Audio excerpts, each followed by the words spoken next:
Hello and good evening. World geography में हम जो सीरीज चला रहे हैं उसका लगभग आज 5th लेक्चर हम बना रहे हैं और हम 3rd चैप्टर का 2nd पार्ट हम पढ़ रहे हैं। 3rd चैप्टर जो था हमारा वो कॉन्टिनेंटल यानी फिजिकल ज्योग्राफी का पार्ट है और हम इसमें जो 1st चैप्टर पढ़ चुके हैं वो हम continental drift theory end plate tectonic theory ये वाला पार्ट हम पढ़ चुके हैं। और उसके बाद इसमें हम जो 2nd चैप्टर जो इसका स्टार्ट कर रहे हैं वो है internal structure of the earth, पृथ्वी की आंतरिक संरचना। आज हम इस पूरे विषय पर गंभीरता से और बहुत डीपली जाकर देखेंगे क्या क्या पॉइंट हैं, पूरा इन्स एंड आउट देखेंगे। और जरा मैं आपको बता दूं कि जो पृथ्वी की जो इंटरनल स्ट्रक्चर है तो यहां पर आप कुछ चीजें मैं क्लियर करना चाहूंगा। जो ये ब्लू वाला पार्ट जो आपको दिख रहा है चारों ओर से, ये है क्रस्ट वाला पार्ट, ठीक है, क्रस्ट वाला पार्ट। फिर उसके अंदर है जानते हैं आप लोग मेंटल, ये मेंटल है। मेंटल किस चीज से बना है ये मैं ब्रीफ इंट्रोडक्शन आपको यहां दे रहा हूं, इसके बाद हम अगले वाली स्लाइड्स में से और डिटेल से देखेंगे, ठीक है। तो मैं जनरल इंट्रोडक्शन कैसे है ये, तो सबसे पहले आउटर लेयर कौन सा है, क्रस्ट, ठीक है। उसके बाद कौन सा है मेंटल। मेंटल किस चीज से बना हुआ है, मैग्नीशियम, आयरन, सिलिकेट। और क्रस्ट किस किस चीज से बना हुआ है ये भी हम अभी आगे देखने वाले हैं, ठीक है। ये हम जनरल इंट्रोडक्शन आपको देख रहे हैं, ठीक है। फिर आउटर कोर आप देख रहे होंगे, इनकी मोटाई भी दी है, थिकनेस दी हुई है, 2885 किलोमीटर होता है, किसका थिकनेस, मेंटल का। फिर उसके देखिए आउटर कोर का इतना होता है और इनर कोर देखिए यहां पर लिखा भी है लिक्विड आयरन एंड निकल, ये लिक्विड फेज में होता है और ये क्या होता है, सॉलिड आयरन फेज में है, यानी लिक्विड आयरन यहां है और सॉलिड आयरन यहां है, निकल, ठीक है। तो 3 पार्ट में, पहला ये देखिए क्रस्ट, दूसरा मेंटल और तीसरा कोर, इन दोनों पार्ट को एक साथ लिए अगर हम पढ़े तो आ जाएगा कोर, क्लियर। अब जरा इसके बाद देखिए जरा कि इन जो 3 पार्ट में इस अर्थ को बांटा गया है वो कैसे बांटा गया है, यानी उसका आधार क्या रहा है, बेस क्या रहा है उसका, ठीक है। यानी कैसे, किस आधार पर उन्हें बांटा गया, तो उन्हें जो आधार पर बांटा गया उसे हम कहते हैं सिस्मिक वेव्स या seismology. The study of earthquake is known as seismology and in the basis of seismology we can divide earth in the 3 parts। पृथ्वी को 3 भागों में बांटा जा सकता है। अब कैसे, जो सिस्मिक वेव्स होती हैं वो 3 प्रकार की होती हैं, प्राइमरी वेव्स, सेकेंडरी वेव्स और लॉन्गिट्यूडनल वेव्स, इन्हें लव वेव्स भी बोलते हैं इन्हें। प्राथमिक तरंगे, द्वितीयक तरंगे और अनुदैर्ध्य तरंगे, इन 3 बेसिस बांटा जाता है। अब इन 3 बेसिस का क्या, इन तीनों का क्या फीचर होता है, देखिए इसका फीचर जो होता है प्राइमरी वेव्स का, इसका फीचर ये होता है कि ये सॉलिड में भी मूव करती है, लिक्विड में भी करती है एंड गैसेस फॉर्म, यानी तीनों ही फेज में ये क्या करती है, मूव कर जाती है, ठीक है। तो जरा ध्यान दें यहां पर जो आपको ब्लू कलर की जो लाइन दिख रही है ये है प्राइमरी वेव्स, यानी कि प्राइमरी वेव्स जब इस अर्थ के अंदर जाती हैं तो ये सॉलिड वाले पार्ट में भी, लिक्विड वाले पार्ट में भी और फिर जो अंदर core, inner core, solid part में उसमें भी होकर चली जाती हैं। लेकिन जो सेकेंडरी वेव्स होती हैं ये सॉलिड में तो जाती हैं जैसे, लेकिन जैसे लिक्विड फॉर्म आता है, कैसे, जो रेड वाली लाइंस आपको दिख रही हैं तो ये सेकेंडरी वेव्स सॉलिड में तो जा रही हैं, लेकिन जैसे ही आउटर कोर में इनको क्या मिला, लिक्विड फॉर्म में मिला, वैसे ये बाहर की तरफ क्या हो गई, मूव हो गई। बात समझ में आया, एकदम क्लियर सी चीजें आपको यहां दिखनी चाहिए। फिर लॉन्गिट्यूडनल वेव तो क्या होती है, सरफेसिक वेव्स, यानी इन्हें सरफेसिक वेव्स भी कहते हैं, यानी सरफेस पे चलती हैं, ठीक है। तो इन वेव्स के बेसिस पर हमने क्या देखा कि भाई ये अपर पार्ट क्या है, सॉलिड फॉर्म में है, फिर उसके अंदर क्या है, लिक्विड फॉर्म में है, ठीक है। फिर इस आधार पर हमने इसे 3 पार्ट में बांटा, ठीक है। अब अगली स्लाइड में देखिए इसे और आगे क्या हम पढ़ते हैं, देखिए जरा यहां हमने इसे पूरा पार्ट में बांटा है, क्रस्ट, मेंटल एंड कोर, या हम इसे पूरा डिवाइड करके देख लेते हैं। तो जरा ध्यान दें, जो सबसे पहले है क्रस्ट, सबसे ऊपर जो आपको दिख रहा होगा, तो क्रस्ट में कितने पार्ट में हम बांटा जा सकता है, तो क्रस्ट को देखिए जरा, कॉन्टिनेंटल एंड ओशनिक, यानी 2 चीजें होती हैं, एक तो होता है कॉन्टिनेंट, ये जो ग्रीन आपको दिख रहा है, और दूसरा क्या होता है, ओशियन, इसे हम क्या बोलते हैं, क्रस्ट बोलते हैं। ये दोनों पार्ट इसमें प्रेजेंट होते हैं, ओके। और उसके बाद देखिए, उसके बाद जो दूसरा पार्ट आता है वो आता है मेंटल। मेंटल को देखिए 3 पार्ट में बांटा जाता है, जरा ध्यान दे, upper mantle and lower mantle, और दूसरा है ट्रांजिशनल। इसका मतलब क्या हुआ, जहां पर ये दोनों क्या होती हैं, अपर मेंटल और लोअर मेंटल जहां पर क्या होती हैं, आपस में मिली हुई होती हैं। लिथोस्फीयर, एस्थेनोस्फीयर, ये सब हम अभी आगे पढ़ने वाले हैं, ठीक है। पहले तो हम जनरल इंट्रोडक्शन पढ़ लेना। अभी जो 3 स्लाइड है उनमें तो हमने जनरल इंट्रोडक्शन ही पढ़ा। पहले में हमने जनरल इंफॉर्मेशन देखा, सिर्फ क्या देखा, क्रस्ट, मेंटल, कोर, कितनी कितनी उनकी डेप्थ है। अब देखिए दूसरे स्लाइड में क्या देखिए, किस बेस पर इन्हें 3 आधार पर बांटा गया। और थर्ड में हम क्या देख रहे हैं कि क्रस्ट, मेंटल, कोर को कितने पार्टों में बांटा जा रहा है। ओके, अब जरा ध्यान दें, कोर को देखिए, कोर को 2 भागों में बांटा जाता है, outer core and inner core. Outer core किसमें है, लिक्विड में, और इनर कोर किसमें है, सॉलिड में। बस नहीं, और ये जो बेसिस में बांटा गया, ये किसमें बांटा गया है, सिस्मिक वेव्स के आधार पर बांटा गया है। ओके, यहां मोटा मोटा जरा इनका क्या देख लेते हैं, जरा इनका थिकनेस देख लेते हैं। जरा ध्यान दें, फर्स्ट जो आता है वो आ जाता है सी लेवल के नीचे जो है 100 किलोमीटर तक, फिर उसके 670 किलोमीटर तक, 2900 किलोमीटर तक, और जो आउटर कोर का जो डेप्थ है वो देखिए 5150 किलोमीटर, और जो लास्ट है 6371 किलोमीटर। यानी कि जरा ध्यान दें, इस वाले मैप में भी अगर हम देखिए जरा, इसको और इसको तीनों को प्लस करेंगे तो वही आएगा 6371 किलोमीटर। यानी इसकी पूरी जो थिकनेस है वो इतनी है, ठीक है। यहां पर भी यही बताया गया है कि इसकी यहां से लेकर और पूरी इसकी डेप्थ जो है ये कितनी है, 6371 किलोमीटर है, ठीक है।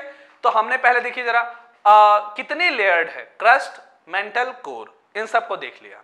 अब जरा अगली स्लाइड में देखिए और डेप्थ में जाते हैं। तो और डेप्थ में जाने में देखिए जरा क्या है, इसमें देखिए जरा बहुत अच्छे से इसे समझिएगा, ये सबसे इंपॉर्टेंट है।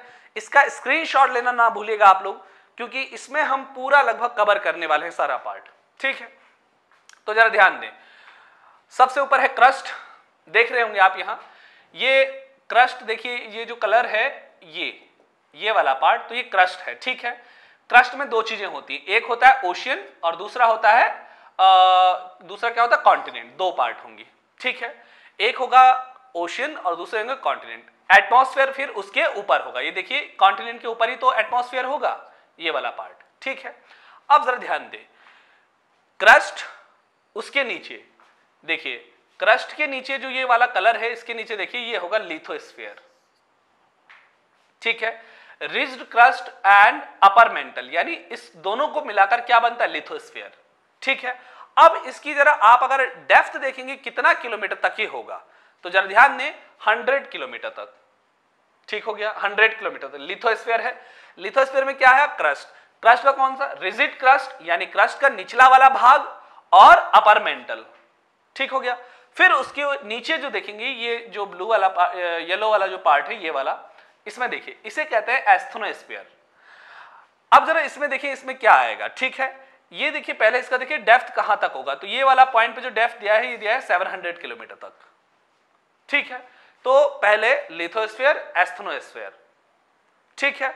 और इसमें देखिए इसके नीचे आ गया लोअर मेंटल, यानी इसका मतलब है अपर मेंटल कौन सा है, यहां से लेकर और यहां तक है, ठीक है। और फिर क्या आ गया, लोअर मेंटल। लोअर मेंटल की डेप्थ यहां से लेकर और यहां तक कितनी है, 2885 किलोमीटर। क्लियर हो गया, ओके। बहुत ही इंपॉर्टेंट है ये, ठीक है। अच्छा देखिए दूसरा, आउटर कोर, ये लिक्विड फेज में है और इसकी डेप्थ कितना है, 5155 किलोमीटर, ये वाला पार्ट।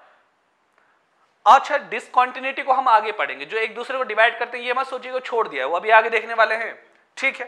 पहले इस मैप को समझ लाइए। फिर लास्ट देखिए इनर कोर, जो लास्ट है पॉइंट है, ये वाला पॉइंट, ठीक है, 6371 किलोमीटर वाला, इस वाले पार्ट को देख लिए, लास्ट में है।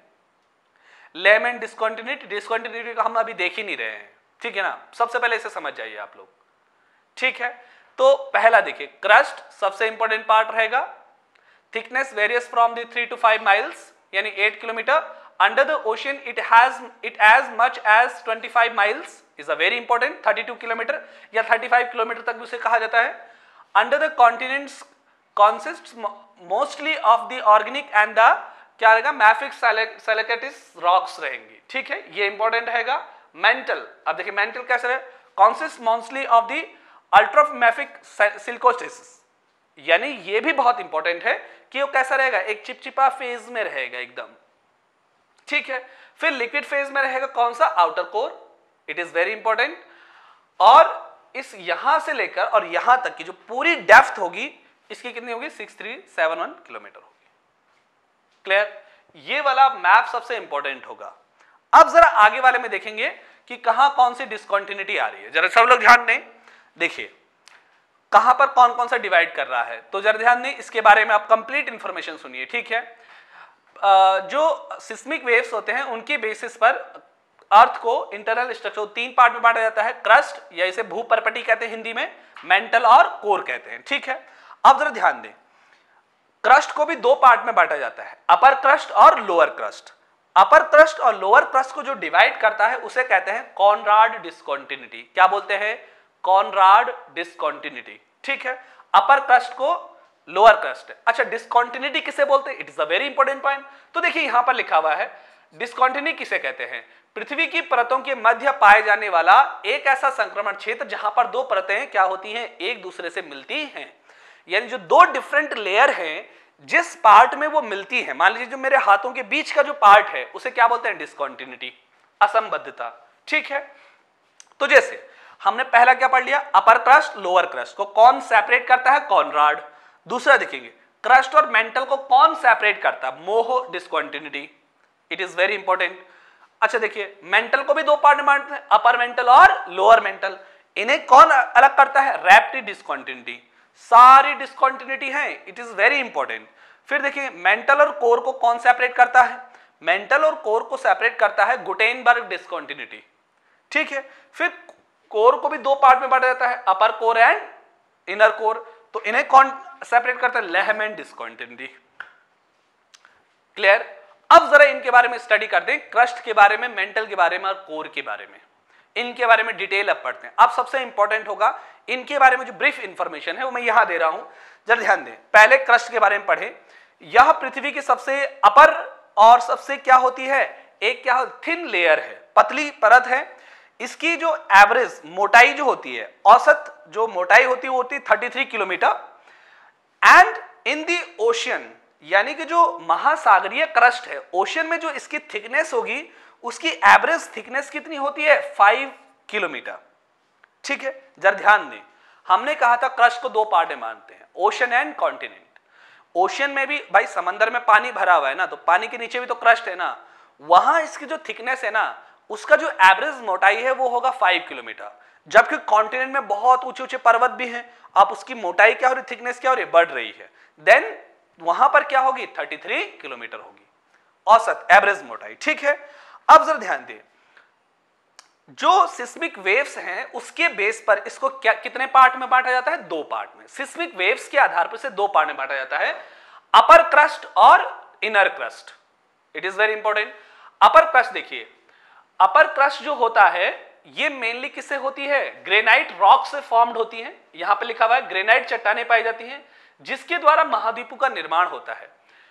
यानी कि जो अपर क्रस्ट होती है उसके द्वारा कॉन्टिनेंट्स का फॉर्म होता है, और वो कॉन्टिनेंट्स हैं वो ग्रेनाइट रॉक से फॉर्म्ड होते हैं। वेरी वेरी इंपॉर्टेंट, अंडरलाइन कर दीजिए लिखते time, it is very important. और इस परत में सिलिका एवं एल्यूमिनियम जैसे तत्वों की प्रधानता। कौन कौन से एलिमेंट्स पाए जाते हैं? Silica and aluminium. That's right, it is also known as sial. इसलिए इसे क्या बोला जाता है? सियाल, क्योंकि दोनों का फॉर्मूला होता है सिलिका एंड एल्यूमिनियम का, ठीक है। और यहां लास्ट पॉइंट ये भी लिखा है कि in this layer the speed of the primary waves will be 6.1 kilometre पर सेकेंड। यानी कि अपर क्रस्ट में जो प्राइमरी वेव्स का स्पीड होगा 6.1 किलोमीटर पर सेकेंड होगा। इट इज वेरी इंपॉर्टेंट, कहीं भी एग्जाम में पूछा जा सकता है। सियाल कई बार पूछा गया है, सियाल और सीमा में बहुत ज्यादा डिबेट हुआ है, सियाल अपर में है या लोअर में है, सीमा अपर में है या लोअर में, ही बहुत आया है, ठीक है। तो सियाल ध्यान रखना कहां है? अपर क्रस्ट में, ठीक है।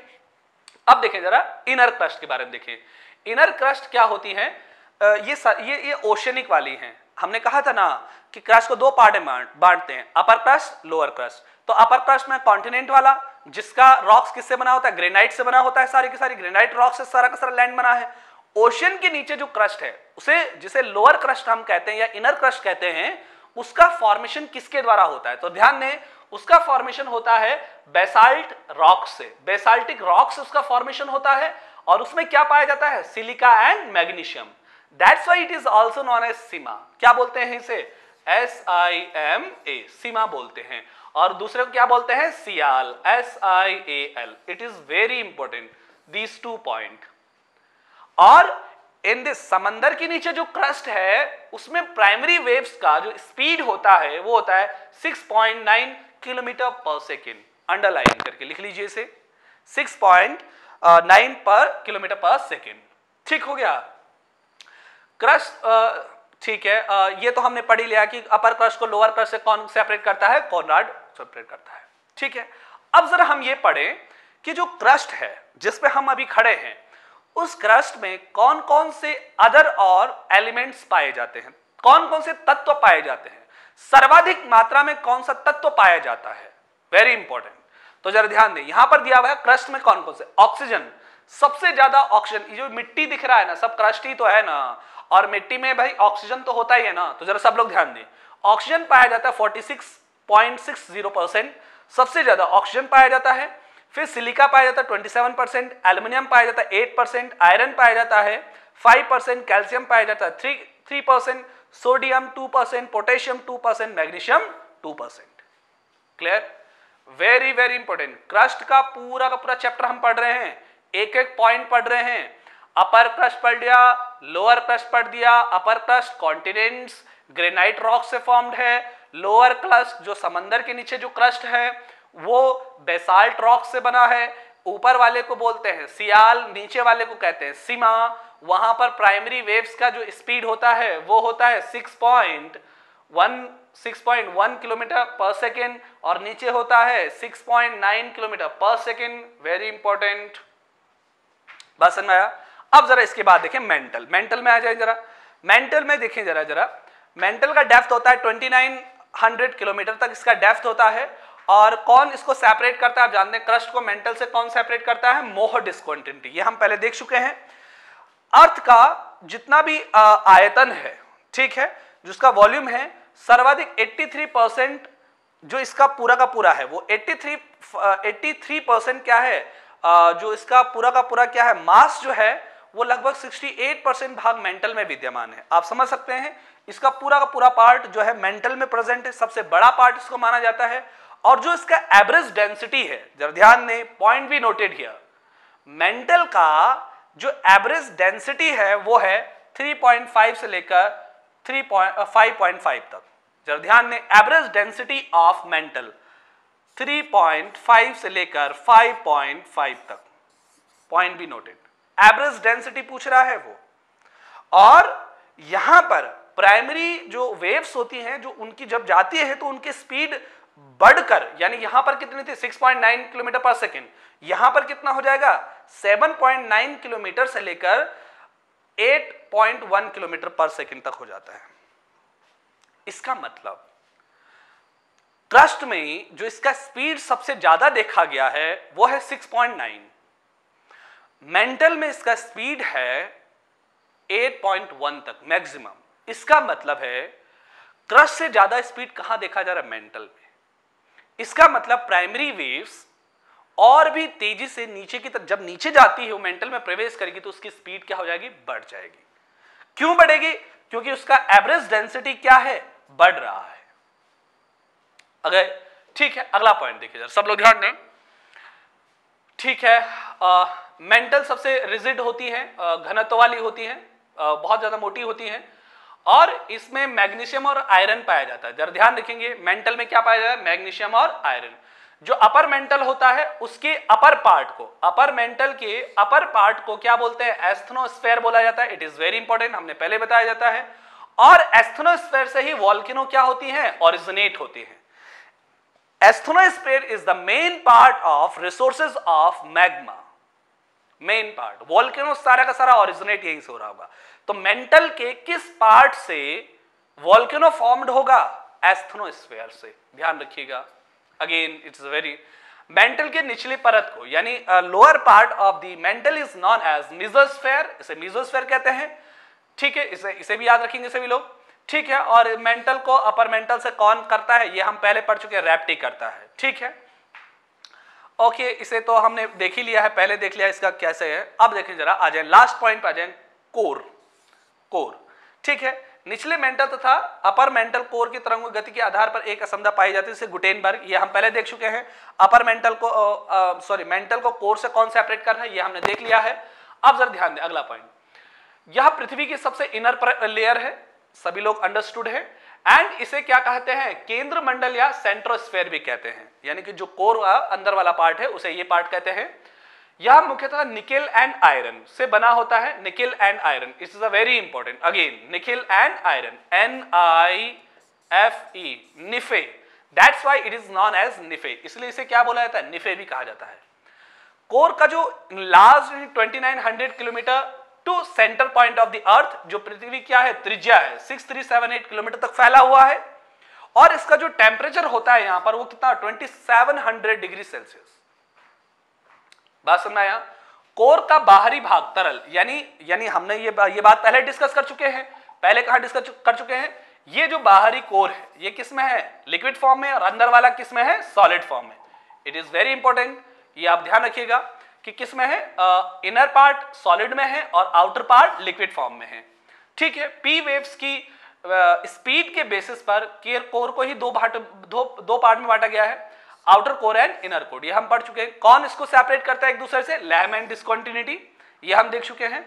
एंड आउटर कोर का जो इनलार्ज है वो 2900 किलोमीटर से लेकर 5100 किलोमीटर तक है, यानी कि कहने का अर्थ ये है कि ये कहां तक फैला हुआ है, यानी कि ये देखिए, ये वाली बात कह रहा है 2900 किलोमीटर, लगभग 2900, यहाँ 28885 लिखा हुआ है, इसे 2900 किलोमीटर भी आपको कहीं मिलेगा ये बुक्स में, तो यहां से लेकर और 5155 किलोमीटर तक फैला हुआ है। ठीक है, और आंतरिक कोर इधर फैला हुआ है, और यहां पर जो प्राइमरी वेव्स है उनकी स्पीड क्या हो जाती है, लगभग 11.23 किलोमीटर पर सेकेंड हो जाती है। इसका मतलब क्या है, प्राइमरी वेव्स क्रस्ट से जैसे जैसे कोर की तरफ जाएंगी उनकी स्पीड क्या होगी, बढ़ेगी। बात समझ आया। ये कंप्लीटली ध्यान रखिएगा कि प्राइमरी वेव्स का स्पीड क्रस्ट से मेंटल की ओर जाने पर क्या होता है, बढ़ती है। It is very important.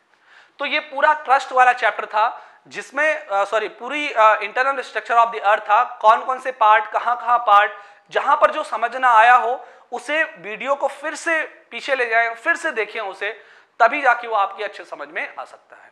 और बाकी आप क्वेश्चन आप हमें कर सकते हैं, आप मैसेज भी हमें कर सकते हैं, व्हाट्सएप पे भी मैसेज कर सकते हैं, इसमें सारी चीजें लिखी गई हैं, और आप मुझे इसके कमेंट में भी लिख सकते हैं ये कैसी थी। ठीक है, आज के लिए इतना ही।